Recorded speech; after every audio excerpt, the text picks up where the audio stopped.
আগে নিজের ঘরের অবহেলিত নারীদের মর্যাদা পাওনা দিতে শেখো। ওই এটা কি আমার তোমার কাছ থেকে শিখতে হইব? না, সেটা আমি তোমারে শেখামো কেন?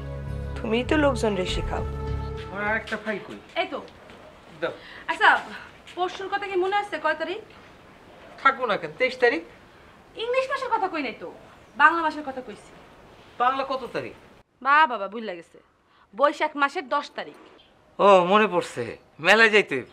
হ, মানিক কইছে মেলায় গিয়ে সার্কাস দেখবো। অবশ্যই দেখবো, আমার যত কাজ কামি থাকুক আমি সব বাদ দিয়া ওরে শুধু সার্কাস দেখাইতেই নিয়ে যাবো। ও, মানিককে নিয়ে যাইবা, আমরা নিবা না? তোমারে নিমু না মানে? আমি এই মেলার আয়োজনই তো করছি তোমার আর মানিকের লেগা। জান মনে থাকে এই কথাটা? অবশ্যই থাকবো। আমি এখন আসি শোনা, অনেক কাম আছে।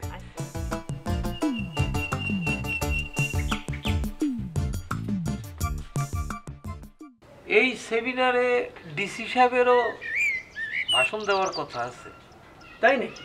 হুম, আপনি দিবেন না? নারী বিষয়ক যেহেতু সেমিনার, আমার তো একটা বক্তব্য রাখতেই হইব, কি বলে? হ্যাঁ। এই গ্রামে সুবিধা বঞ্চিত নারীগো কথা আমি ছাড়া আর কি কইব?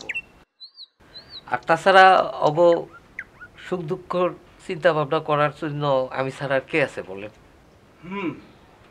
এই জন্যই সারা থানায় আমাদের এই ইউনিয়নই নারী অধিকারে আগায় আছে। হইতেই হইব। নারীরা হইল মায়ের জাত। অধিকার সুযোগ সুবিধা আগে আমার প্রতিষ্ঠিত করতে হইব। এর লেগা দরকার হয় সুবিধা বঞ্চিত নারীগো যা যা পাওনা আছে তা আমি সরকারের কাছ থেকে ছিনায় আনো। তাইলে এখন আমি আসি চেয়ারম্যান সাহেব। কি কর, একটু চা খায় যান।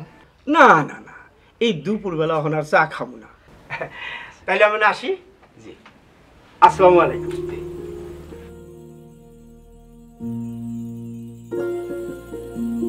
কি হলো? উনি যে চলে গেল? এই অবেলায় চা খাইব না কয়ে গেছে। বিষয়টা কি জানো? সুবিধা বঞ্চিত নারীরা আমাদের সমাজে কত কষ্ট এটা করতেছে।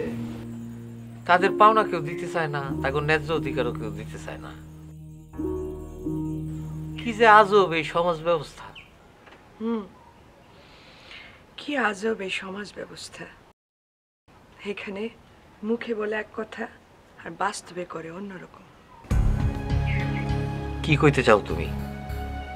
কত কিছুই তো বলার ইচ্ছা জাগে, কিন্তু পারি না। বাইরের নারীদের নিয়ে তোমার ভাবনা দেখা আমার অবাক লাগতেছে।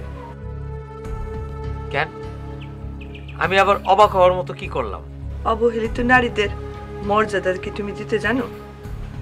জানো না। আগে নিজের ঘরের অবহেলিত নারীদের মর্যাদা পাওনা দিতে শেখো। ওই এটা কি আমার তোমার কাছ থেকে শিখতে হইব? না, সেটা আমি তোমারে শেখামো কেন? তুমিই তো লোকজনরে শেখাও। তবে শিক্ষার কোনো বয়স নাই, শেখারও কোনো শেষ নাই। আচ্ছা, আমার ঘরে কোনো নারী অবহেলিত আছে? কও। কেন, তুমি জানো না? তুমি দেখতে পাও না?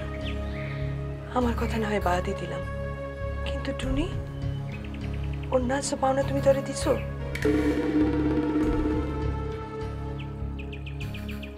শোনো, আগে নিজে ঘরের নারীর মর্যাদা প্রতিষ্ঠা করো, তারপর বাইরের কথা ভাবো।